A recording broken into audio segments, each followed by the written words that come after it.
On the show this week, we have the new long wheelbase BMW 3 Series Gran Limousine. We also go for a spin in the updated and now assembled in India Mercedes-AMG GLC 43 Coupe, talk safety in a series brought to you by Michelin, and take a look at what's new on the updated Mg Hector range.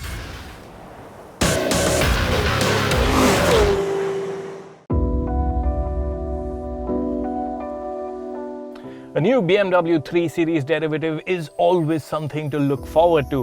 What we're always itching to know is what it's like to drive. But that's not so in the case of this version. This is the BMW 3 Series Gran Limousine, and I'm going to first experience it the way it's meant to be experienced, from the comfort of the back seat. Wait a second. What is the BMW 3 Series Gran Limousine and why should you be interested? In a nutshell, it's the long wheelbase version of the 3 sedan that we are all familiar with, and it's also an indirect replacement for the very popular 3 Series GT that's been discontinued the world over.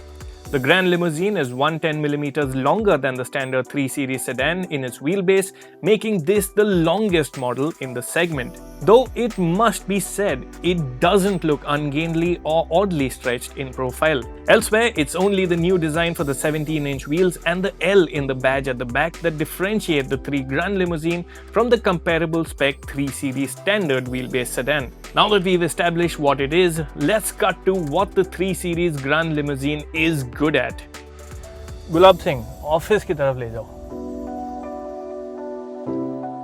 This is the seat you want to be on in the BMW 3 Series Gran Limousine. Now, the biggest beneficiary of that extended wheelbase is clearly rear seat legroom. Now, space in the back is as good as some larger, more expensive sedans. Even headroom, for that matter, is really good. I'm just under 6 feet tall and I can sit here very comfortably. BMW has also absolutely nailed the rear seat itself. It's really well cushioned, the backrest is set at a nice recline angle, the seat itself stretches out onto the door, the center armrest folds down to a nice height, so what you get is a very nice seating position.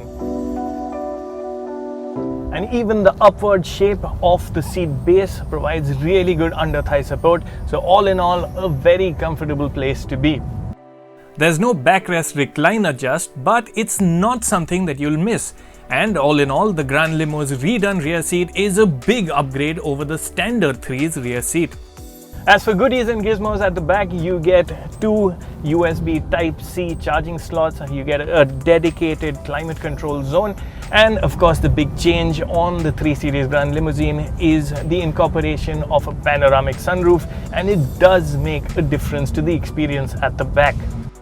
Adjustable ambient lighting is a cool inclusion too, and there's also the option of a comfort package that includes an iPad Air for your rear seat entertainment needs. What's missing though are blinds for the large rear windows.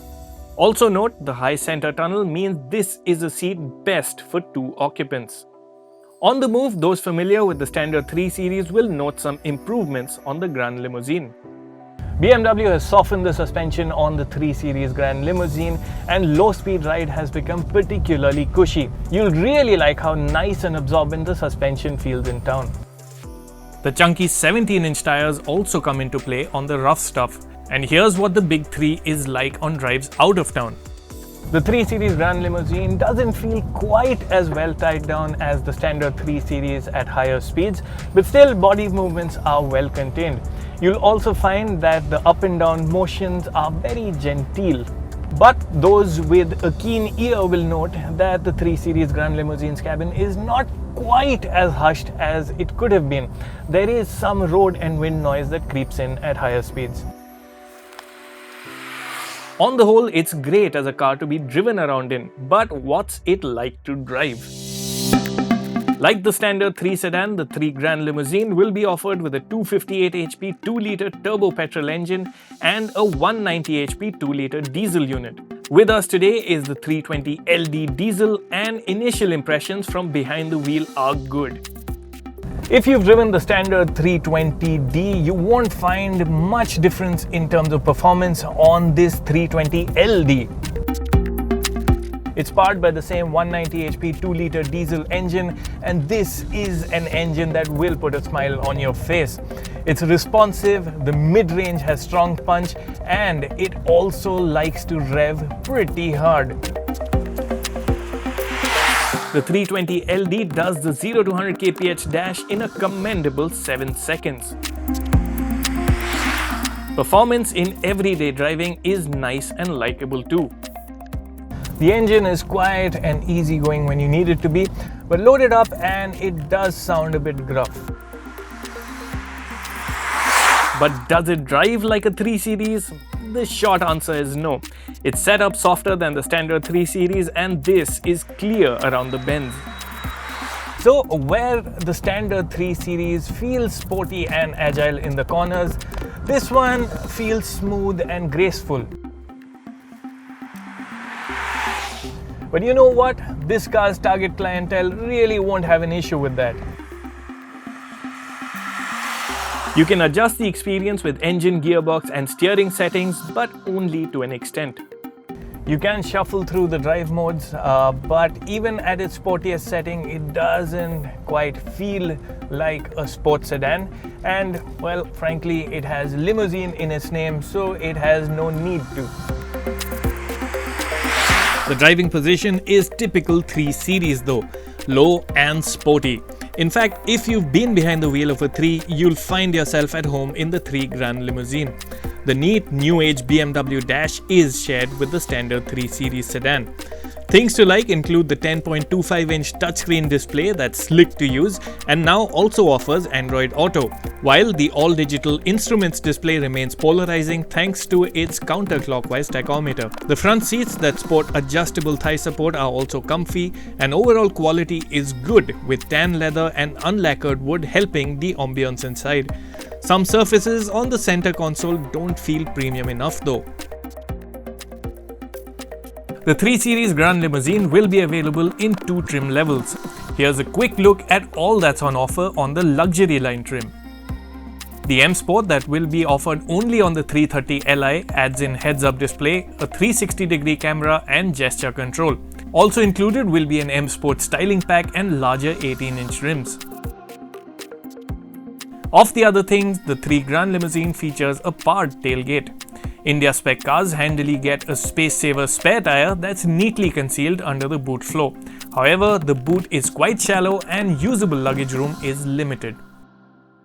So to sum up, if you're primarily looking for a dynamic luxury sedan, you'd be better off with the standard 3 Series that will continue to sell alongside this model. The 3 Gran Limousine is a departure from the 3 Series sedan script, prioritizing comfort over sportiness. It's not a 3 Series you buy to drive, but one you'd buy to be driven in. And in that regard, it shines thanks to its super rear seat, increased legroom and great ride. Likely to be priced between 51 and 54 lakh rupees ex-showroom, the 3 Gran Limousine will fit right in between the 5 Series and the standard 3 Series sedan. That's to say, it'll be a couple of lakhs dearer than traditional segment rivals, but for many, the additional real estate at the back will be well worth the price.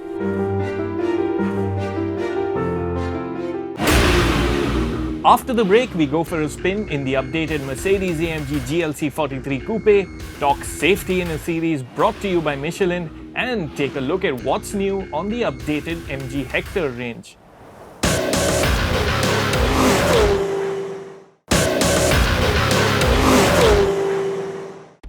Nothing like shaking off holiday lethargy by getting right back into the thick of action.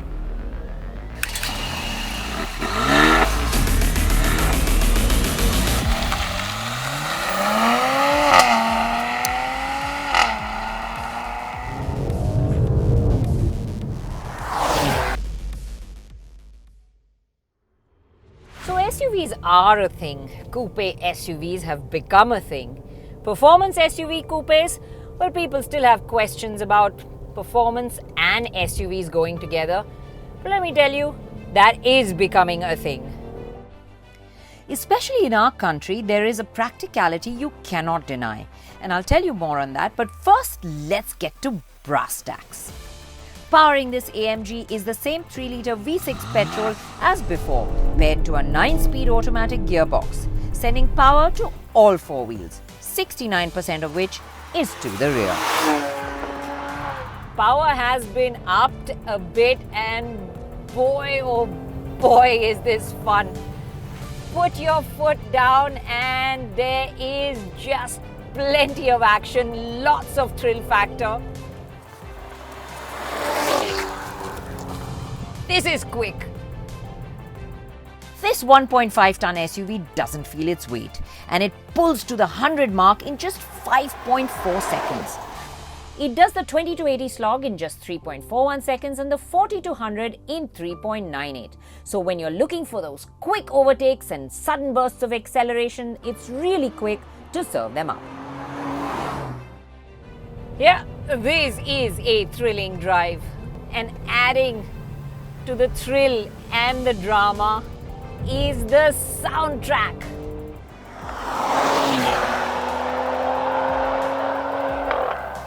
And the sound from the pipes, well, that's a tune you can listen to all day long. But if you're not in the mood for that sound, you can adjust it to be tamer when you want a more relaxed drive. A lot of people feel like an SUV handling. Let me tell you, the GLC 43 just hugs the corners. Yeah, you can carve out a nice winding section of road and have loads of fun. It's got oodles of grip. And the steering, well, it's really nicely weighted, so good amounts of confidence to just chuck it around a series of corners and really have fun. Tight body control and power being sent to all four wheels via a clever all-wheel drive system, as well as the tires, ensure that you feel like it is on rails. So whether you're, got a nice straight section of empty road where you're gunning it like this,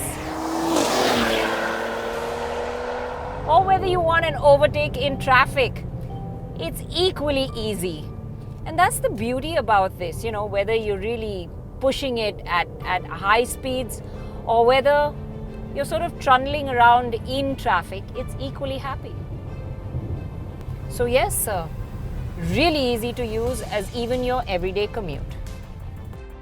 It can be a wolf when you want it to be, or a sheep when you need it to be. It's fun with a good dose of practicality. And I say that more so because the GLC 43 AMG can pretty much decimate a section of bad road, and the visuals speak for themselves. You never have to worry about scraping the underbelly as you would in a low-slung sports car. And when you have it in sport, while the ride does feel a little on the firmer side as any performance car would, this still is really not bad at all. And when you want to have it really more comfortable, if you've got a lot of passengers in the back seat, you can always dial it back to comfort mode and make it a lot more cushier. It shares most of its design and body panels with the standard GLC Coupe. It does get subtle tweaks which distinguish this AMG from its lesser sibling. The most prominent design elements are an AMG signature, the massive Pan-Americana front grille, an aggressive-looking front bumper which gets air scoops to channelize air and reduce drag, large 20-inch alloys, and a new rear bumper with a redesigned diffuser and quad exhaust tips. In this matte grey finish, it looks pretty darn awesome. The interior has more subtle changes. The new 12.3-inch instrument cluster screen with digital dials gets exclusive AMG display screens. Then there's a new 10.25-inch infotainment screen, a sportier steering wheel with a red marker at the 12 o'clock position, part Alcantara sports seats and red seat belts.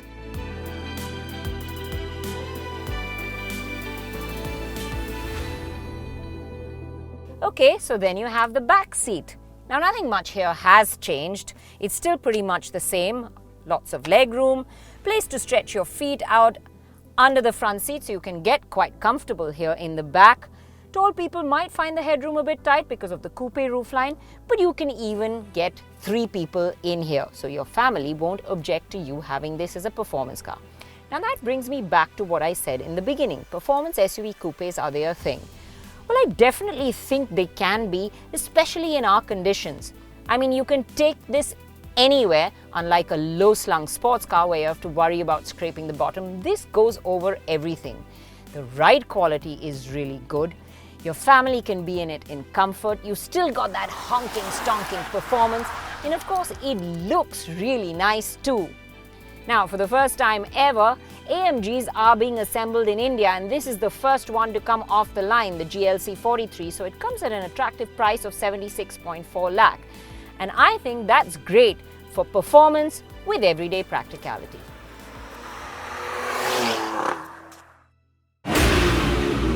Up next, we talk safety in a series brought to you by Michelin and also take a look at what's new on the updated Mg Hector range.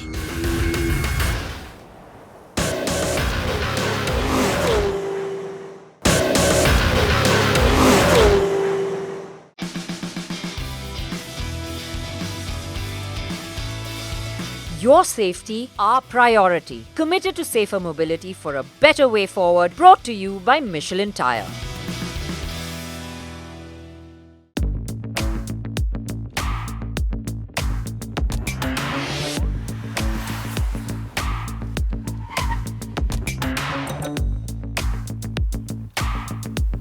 The number of cars and bikes on the road is ever increasing, and India has one of the highest accident rate.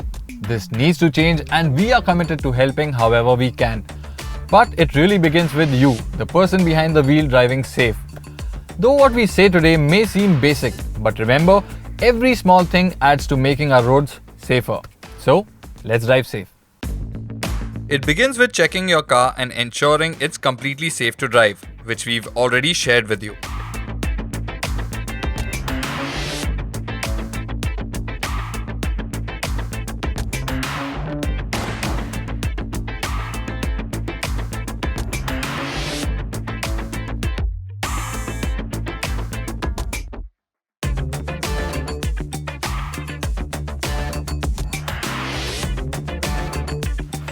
Most drivers get into the car and rush off, but remember, there are so many others like you around.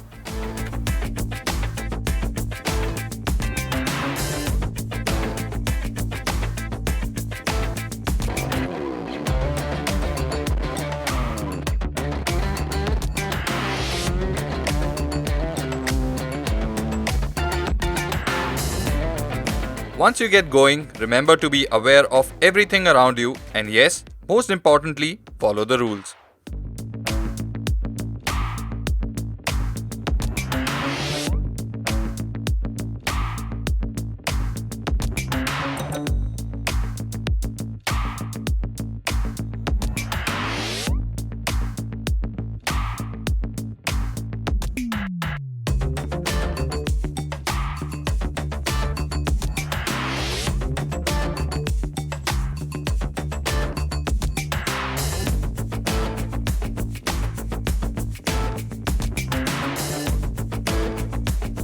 Keep at least 4 seconds space to the car in front, which means you should be able to count to 4 before you come up to the next car.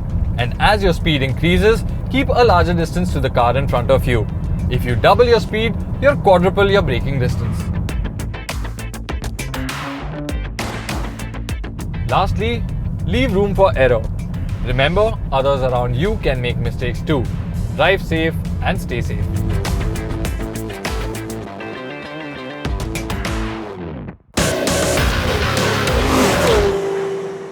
Hello, Happy New Year and welcome to the 2021 MG Hector.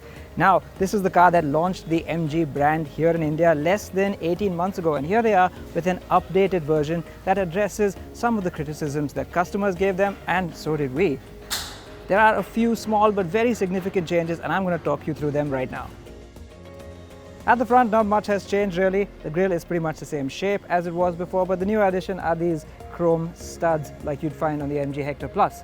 Lower down, you might not notice it at first, but this scuff guard, it used to be brushed silver and now it's slightly darker in gunmetal grey. With those subtle updates, the Hector retains its bold and upright front end, but where things have improved more noticeably is in profile. Over to the side, a rather significant change. The wheel size has gone up on the top spec car from 17 to 18 inches. And the good news is they've given it a nicely tall 55 profile tire, so it still looks quite substantial. And what this does is give the MG Hector a far more chunky and purposeful stance for what is a very large car. The new wheels certainly appear to fill out the arches better, and on the road hopefully they won't have a negative impact on the ride quality. We'll just have to wait until we drive it, but for now let me show you what's new at the back. Now around the back very little has changed. You now get a two-tone roof option. There will be a few variants on offer like that. And over here what was once a very prominent chrome strip has been subdued a little, which I think is a good touch, to a black strip with a chrome strip on top of it. The rear undertray is now also gunmetal grey like the front scuff plate, and that sums up the changes on the outside. Now let's go see what's new inside.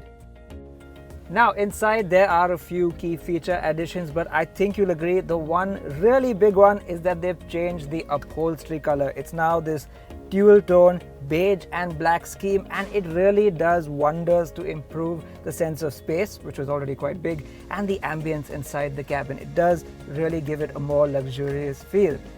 Moreover, there have been some key feature additions, including an auto-dimming rear view mirror, cooled driver and passenger seats, the buttons for which are actually down here, quite interesting, and finally, wireless mobile phone charging. There have also been some updates to the iSmart touchscreen, including a software update that should hopefully be rolled out to existing MG customers down the line that makes it a whole lot smoother to operate. There are also new voice commands in English, so check this out. Hello MG. I'm listening. Sunroof kholo. There you go.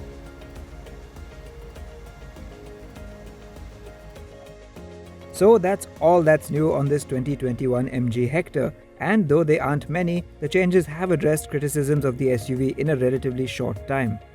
Interestingly, this car's big rival, the Tata Harrier, was also given a similarly large update just over a year after its launch, which fixed many customer qualms. So what do all these changes add up to? The prices for the 2021 MG Hector range from 12.9 lakh rupees to 18.53 lakh rupees, ex-showroom, which makes them more expensive by 6,000 rupees to as much as 44,000 rupees depending on the variant. What's more, MG also launched the 7-seat version of the 3-row Hector Plus, which essentially swaps the captain chairs in the second row for a conventional bench seat. Its prices start at 13.35 lakh rupees, going up to 18.33 lakh rupees, and it, as well as the 6-seat Hector Plus, get the same added equipment and bigger wheels as the 5-seat Hector facelift. We'll reserve the full verdict for when we drive it, but what's clear is that the small but significant updates have made the Hector just that little bit more desirable.